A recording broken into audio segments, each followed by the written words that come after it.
and good afternoon. Thank you for joining us today. Asian Community Development Council is very, very honored to host two awesome individuals that makes so much impact in our community.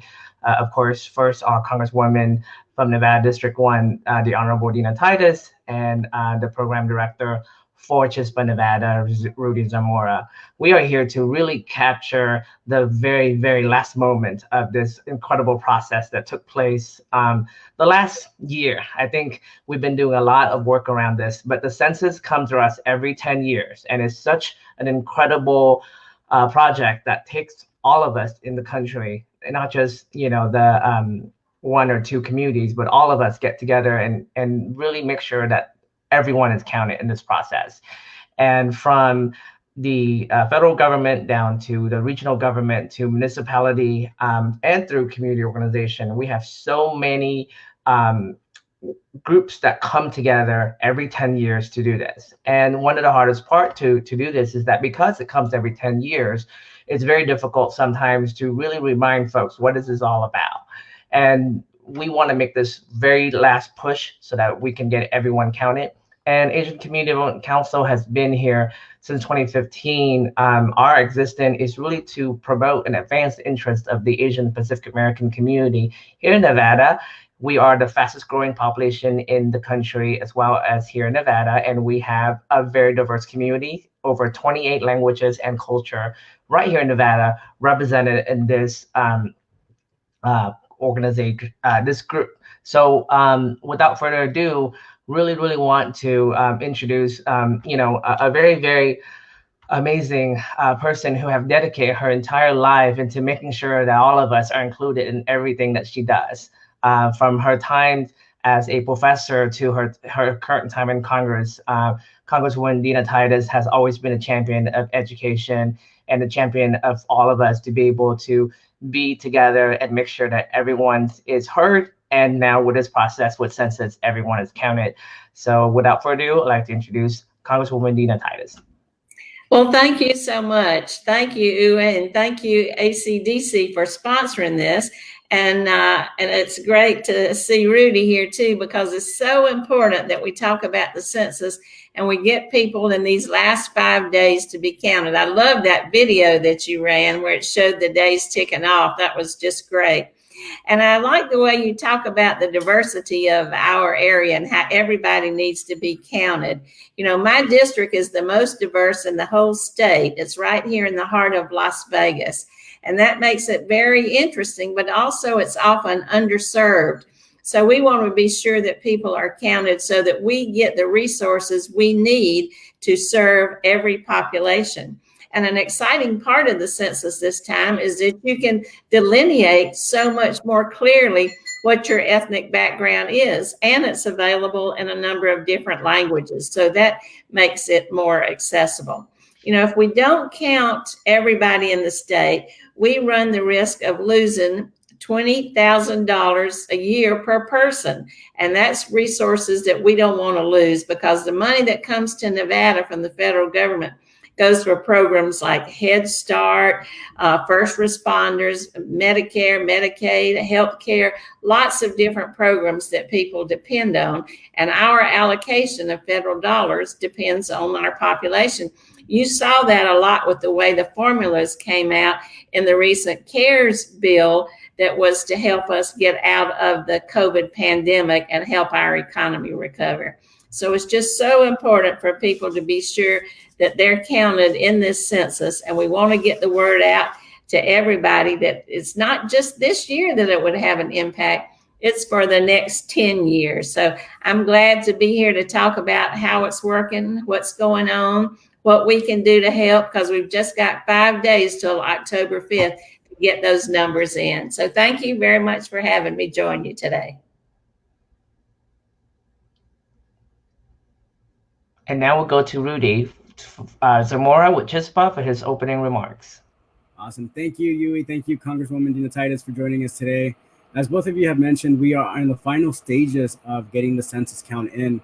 And Congresswoman, I don't know if you saw that last live stream with Annette and Emily, where they had Congressman Horsford on. He challenged all the other Nevada reps to see what district can get the biggest number of folks to fill out the census. I am one of your constituents, so I am here to make sure that everyone in District 1 fills out that census, because we were called out, and as someone in District 1, we need to fill that out. But I'm very grateful that you are here with us today. As you was mentioning, I'm the program director for Chispa, Nevada. And Chispa, Nevada is a program of the League of Conservation Voters. We are tasked with talking to the Latino community and empowering the Latino community to make sure that our voices are heard, especially when it comes to the environment and having access to clean air and clean water.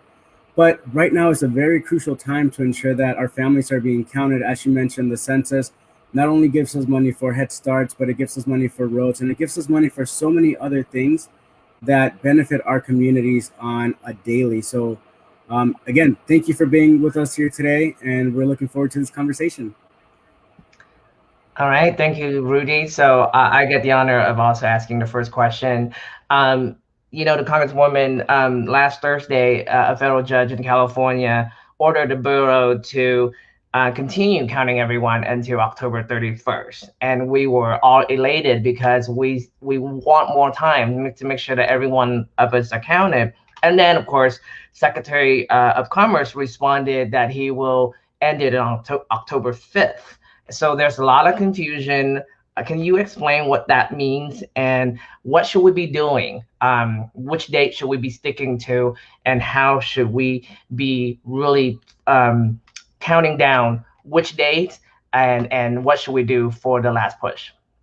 Well, you're right. There is a lot of confusion. What happened was that when the pandemic struck, it pretty much put census taking on hold. People didn't go knocking on doors. They were reluctant to open doors, have people in their home giving information.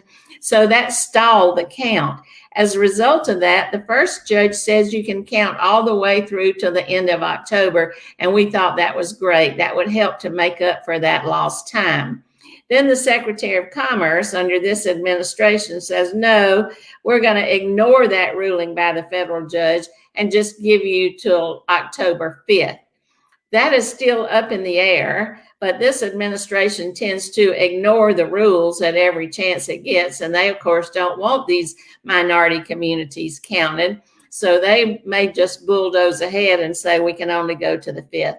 For that reason, I say, don't take a chance. Get it done in these 5 days. Let's put the most rush on it we can, so we have that kind of in the bank just in case they don't allow us to go to the end of the month. So let's think in terms of October 5th and see if we can't get it done. In the meantime, I've written a letter to the Secretary Ross. It's been signed on by a number of my colleagues in the House, saying, what are you doing? Why are you doing this? How do you justify going against a federal judge? We'll see what the response is. But again, let's focus on the 5th.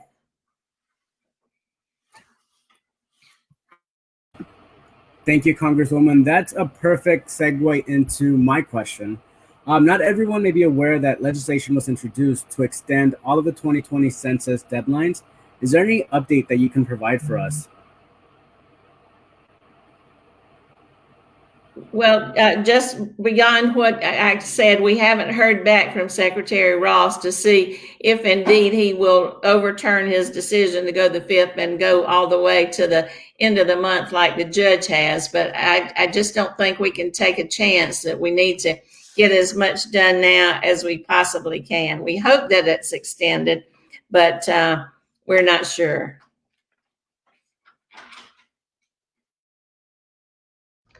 Well, I really remember that a little bit while back, you know, both House and the Senate really pushed through some legislation to keep that deadline on October 31st. Do you know where we are on that, Congresswoman? Well, you're right about that, Uwe. I'm a co-sponsor of the bill. It's called the 2020 Census Deadline Extension Act, and it would push off the deadline for counting and also the deadline for distributing that information to each state. Without these extensions, the Census Bureau itself has said that it's not going to have enough time to process the data and get it back to the state. So they have agreed with the House, but the Senate hasn't taken any action on Thank you for that update. You know, Congresswoman, you mentioned earlier the pandemic, and it brought devastation not just to Nevada but across the country. But it also add on very several layer of fear and xenophobia across the communities. The Asian American community were affected largely because of the hate. Of course, the president uses very um, interesting words like the China virus and Kung flu and all that great stuff. And it also add on to the fear of folks don't want to take the census because they're afraid that the citizenship question might be asked. Can you please clarify for us what is asked on the census and there should not be any fear? Well, you're so right about that. You heard the president use those same words last night in the debate. He was not backing off calling it the China virus. And you've seen an increase in anti-Asian sentiment and actions and hate crimes as a result of that. We passed out of the House, and I'm a co-sponsor of this too, a resolution by Grace Ming saying that this will not be tolerated and condemning people who are using that language. But nonetheless, people are afraid. They're afraid too that this information may be turned into ICE or turned into some other government agency that will then come after them. But there are strong provisions that protect your information. So it cannot be turned over to any government agency. It's confidential. If anybody should turn it over, they're subject to high fines and also prison terms. They wanted to ask the citizenship question, but we fought that, and so it is not on there. They will not ask you your citizenship or the citizenship in anybody in your family. And everybody who lives in that house needs to be counted, whether it's a tiny baby or it's a grandmother or it's your cousin who's staying with you. You need to count everybody, and they cannot ask you that citizenship question. So those people who are hesitant to open the door for fear it's going to be a raid and they might be separated from their children or deported, like we have seen this administration do, that will not come from a census taker. So we try very hard to remind people that this will be confidential and do not be afraid of it. Congresswoman, you touched a little bit on this, but similarly, like the AAPI community, the Latino community is afraid to fill out their information. You just told us about how all that information is confidential and it's safe, but there's still, I'm hearing from people that they're still afraid to fill out the census because of that information. I know you were a champion to help take that citizenship question off the census, which we truly, truly appreciate that. But even people that understand why the census is important to get funding into our communities are scared to fill out the census. What message do you have for those folks? Well, we just have to keep reinforcing that this information is confidential. Can't be shared with ICE, with the FBI, with the police department. If you do something that reveals any of this information, the fine is up to $250,000, and you can go to federal prison for up to 5 years. So that's a bit of a deterrent. But I think what's really important is for members of your communities to hear from you, to hear from people in the community that they know, they respect, they trust, like your two organizations. They're much more likely to listen to you than they are just to me or to some stranger. We'll do all we can to push that information out, but coming from somebody who lives nearby or looks like them or a member of the family, that is much more powerful.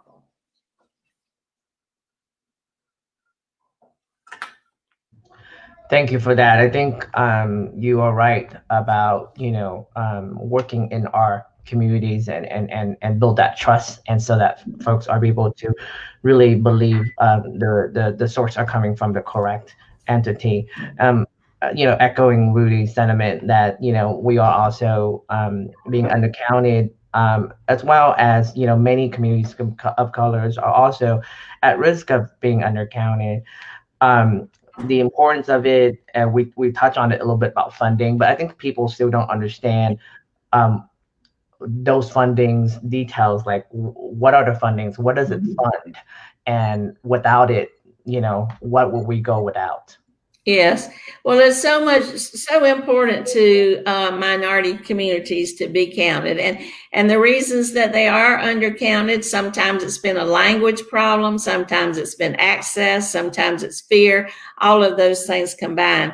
But if you think of the services that are used in the minority community, you think of how much you need this funding, whether it's for Head Start, for little children who need a Head Start going back to school, whether it's SNAP or food stamps, that it is dependent on this funding. Medicaid, if that's all about health care, access to health care, that comes out of this funding. So many things, Title I funding for schools that serve underprivileged areas.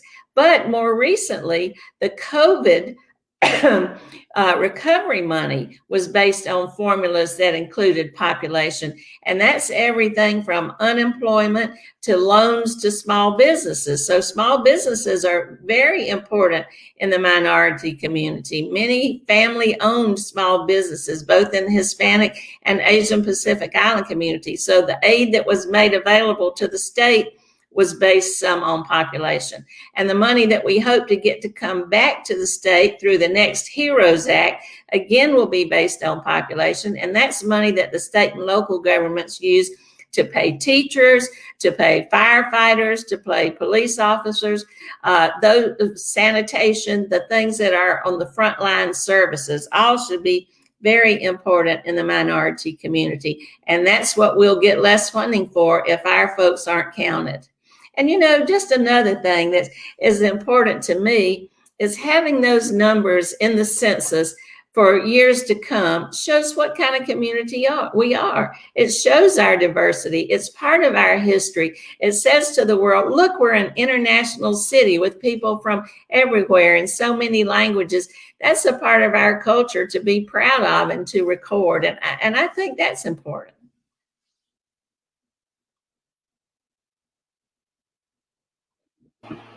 Thank you, Congresswoman. As most people are aware, we had the opportunity to self-respond to the census, and after a while, just recently, the census started sending out enumerators out to knock on doors and get the census filled out for folks that were not able to respond online or send their census in.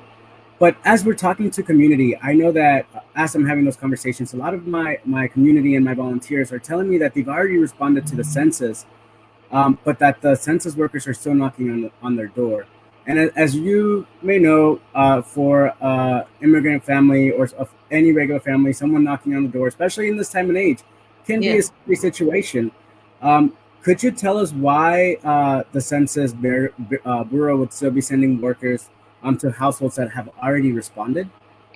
Well, two things. One is sometimes there's confusion about who's knocking on the door, and they may not be totally honest and may say we're here for the census, and it could be something political. There's a lot of effort by parties trying to get the vote out, a lot of that kind of door knocking to campaign for a certain candidate. So there may be some confusion of whether they really are census or not. But second, sometimes the census people do go back, and they do it for two reasons. One is if they need some additional information, just kind of a follow-up to be sure they got the address right or the number of people. And sometimes they do additional surveys just to get additional information on income or ethnicity or something that would be a separate survey. Those are all optional. You don't have to do those if you don't want to fool with it. If you think it's interesting, you might want to. But now the census, that's authorized by law, and that's what you need to worry about doing first.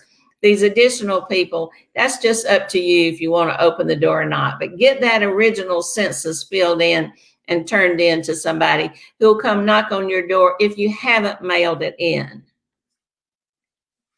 Does that make sense? Is that kind of what you're hearing, Rudy? Yes, ma'am. Thank you. Thank you. Thank you for clarifying that. Asian Pacific American have lowest awareness about census than any other racial groups in the country. Thanks to the power of internet in the age of COVID, we are still working hard to get our information out. And this is Facebook Live, and it's going to be later on translated to a variety of the ethnic Asian languages in our state.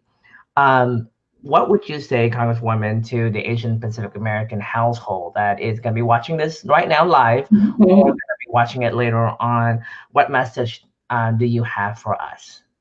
Well, you said it in your opening statements that the Asian Pacific Island population is the fastest growing in Nevada, and certainly in District 1. I think there are about 200,000 people in Nevada of Asian Pacific Island background, and you're about 10% of the population. So your voice needs to keep up with your numbers, and your political power, we see, is doing that, which is great, a big push for people to turn out and vote. But I know it's really important because just for one example, ACDC has got some state licensed health navigators who speak all the many different languages of the different groups here. It's a little easier in the Hispanic community because everybody speaks Spanish. But in the Asian community, you got Thai and Laotian and Vietnamese and Chinese and Japanese, that makes it more complicated. But I know you have navigators who help people with their insurance, for health insurance and getting tax credits, and all that's based on a person and family's income. But those credits and those subsidies are based on data that comes from the census. So that's another reason in your community to emphasize the need to be counted. So I think y'all are doing a good job getting the word out through the newspapers, through kind of community centers, through that healthcare network, and through the organizations like ACDC. It's incredible that the Congresswoman is aware of our work. So I think our staff that's watching this, especially the Family Services Department and our health navigator, are grateful that they know that their work is being recognized by the dean of our congressional delegation. So thank you, well, thank you. Y'all do a great job. It's very important. We need to get as many people with health insurance as we can. That's another main issue in Nevada, and I know y'all are seeing some of that too, Rudy, in the Hispanic community. Awesome. Congresswoman, my question is similar to Yui's, but it's more specifically to the Latino community. Mm-hmm. As seen, the Latino community has been undercounted for decades. Latino children in particular are among the most undercounted groups. Mm-hmm. That in the last census, only 7% or over 400,000 Latino children were not counted. What would you say to the Latino households watching this Facebook Live today? Well, sometimes when the census counter comes and they say who lives in the house, the respondent thinks only of the adults, but everybody needs to be counted, from the the abuela to the niña. You need to count all those generations if they're living in the house. And it's those babies and those little children that need the services so much that are funded, whether it's the Head Start, whether it's the WIC program. That's very important for young children and their mothers that need to be counted. School lunch programs. You know that half of the children in Clark County, it may be more than that by now, but at least half are on a subsidized school lunch program because of income levels. So we certainly want to keep that funded. Equipment that comes through the school district for children, like now during this pandemic, where they need access to Wi-Fi or to laptops, all that funding for the school district is often supplemented by federal dollars. And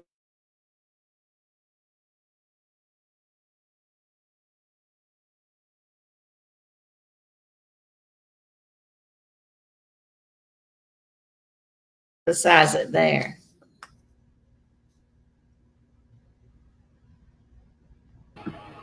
Congresswoman, I think you froze a little bit there towards the end. So I'm sorry. I guess I was just saying that so many of the programs, like the Head Start, the WIC program, the CHIP program, those are all programs that serve very young children and young families. And that's why we need to be sure that all the babies and the toddlers are counted, and we can't overlook them when the census person comes. Don't just think of the adults in the house, think of the babies too. Yeah. And and you mentioned some statistics about how many children weren't counted. The Latinx population is over 60 million now. That's 18% of the U.S. population. So we want to be sure that those numbers are recorded and that services come that they're entitled to. And we can't do that if people don't answer the census. Yeah, no, thank you. You mentioned a lot of school supplements that the census gets us. I know that if we have a newborn in the household and we don't count them in the census, or we have someone that's 1 year old, we're not going to get a chance to count that person again for another 10 years. And that means that person's going to be in, I think you're like 5th grade, middle school by that time. So that means we're not allocating the appropriate amount of resources for our education system in Nevada, which I know many of us right now are experiencing what teachers are having to deal with having to educate our children at home. But it's one of those things that people oftentimes forget, but that education for piece and that funding that comes from the federal government is oftentimes miscounted because we're not counting our children, not even school-age children, but our children in general. That's right. And that's a really good point. I'll make it again that this is not just having an impact for this year or next year. It's for a whole decade. It's for 10 years that we'll be further and further behind. And so the population will continue to grow. And if we don't meet the needs right now, think how far behind we'll be in 10 years. I think especially now, especially of all time. I mean, 2020 has been a very interesting year, but with this pandemic and the way it affected our state, Nevada is in for a long recovery with everything that we're doing. So it's crucial important that the census is even more important for everyone. So I know you're very busy and there's a lot on your plate. So we want to make sure we respect your time. I would send it back to you, Congresswoman, for any closing remarks. Again, you're speaking to two communities, the Asian Pacific Islander community and the Latinx community, and we want to hear from you on your, direction on the last 5 days of this critical project and how all of us can participate. Well, first, let me thank you both personally and your organizations for all that you've been doing. I know how hard you've been working out there because we've been in communication over the past year. But it's so important for people to hear from folks they trust, that they know, that they recognize, that they can identify with. So having you out there has really made a huge difference. It's just crunch time. We got 5 days to do it. And it is so important. And like you say, in this crisis time, it's even more important. When the economy is hurt nationally, Las Vegas is hurt even worse because we depend so much on service jobs, hospitality, travel, and tourism. We've got the highest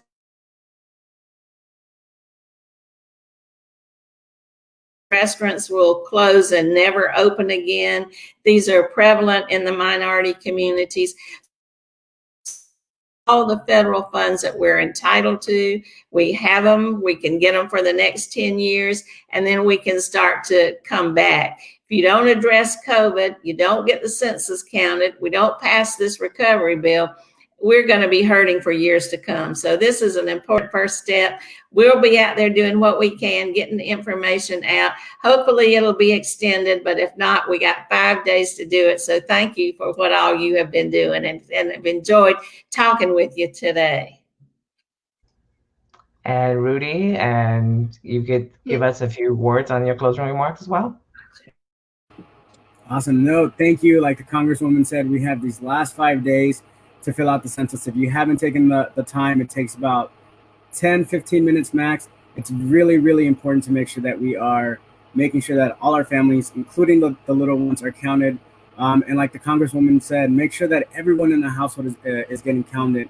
That includes the cousin that's staying with you, that's living with you, the aunt, the uncle, the grandmas, anybody that's living in your household. Please make sure that you count them in that census when you're filling it out, because that's the only way that we're going to get the right number for the state of Nevada, which will make sure that we get the right amount of federal funding that we need for the state. So don't forget, we have those 5 days to fill out the census. Thank you, Rudy. And, again, just to wrap this up, Asian Community Development Council here in Nevada, we're a statewide organization. We're a nonprofit and nonpartisan organization. And now I'm asking all of you here, please, doesn't matter what your situation is, please involve yourself and count everyone that you know. Remind your family, remind your friends the last 5 days, and make sure that Nevada is not underrepresented. We want to be able to have all those resources allocated to our state and be able to help with everyone. So I urge you, if you really want to take action and help the community during this time, please make sure that you do the census, fill it out. If you see knock on your doors, see folks with badges that are validated, and they're going to take down the census information, please make sure you answer those calls and answer those knocks so that we can get those things counted and the census would be well represented in Nevada. Fundings are our stakes and our representations are stakes. So again, we want to acknowledge Rudy Zamora from Chispa that is here with us today, and of course our one of our biggest champion who represent us in Washington and also here in Nevada, the Honorable Dina Titus. We want, yes. Can I just say one more thing before you leave? I just want to reassure people that this is confidential. It's confidential. It cannot be turned over to ICE or FBI or local police. That we have to say that over and over again because it's so important. And I also want to say, if you live in District 1, we especially want you to get counted because we want to win that contest that Rudy was talking about with the count in the districts in Nevada. I'm also a constituent of District 1, so yes, I have some stakes in it too. So for some reason, Congressman Horsford's going to say, this is fixed because all of you are all District 1. But you know what? We are here. We're ready to do this. And we're going to make sure that District 1 is definitely going to be the champion of the 4 congressional districts in Nevada. So Rudy and I, we have lots of things to do the next 5 days. So we'll call on the Congresswoman if we need some support, and we're gonna get this to the finish line. So let's push out there. If there are questions, feel free to reach out to us. Again, our information, I'll mention quickly, our website is www.acdcnv.org. And Chispa, go ahead. So you can find us on Chispa, on Facebook, Chispa Nevada, or you can find us on Instagram, and we're more than happy to answer any questions and to guide you to the census webpage so that you can make sure you get counted. All right. Well, thank you everyone for your time today. Have a great afternoon and please stay safe and healthy. Bye.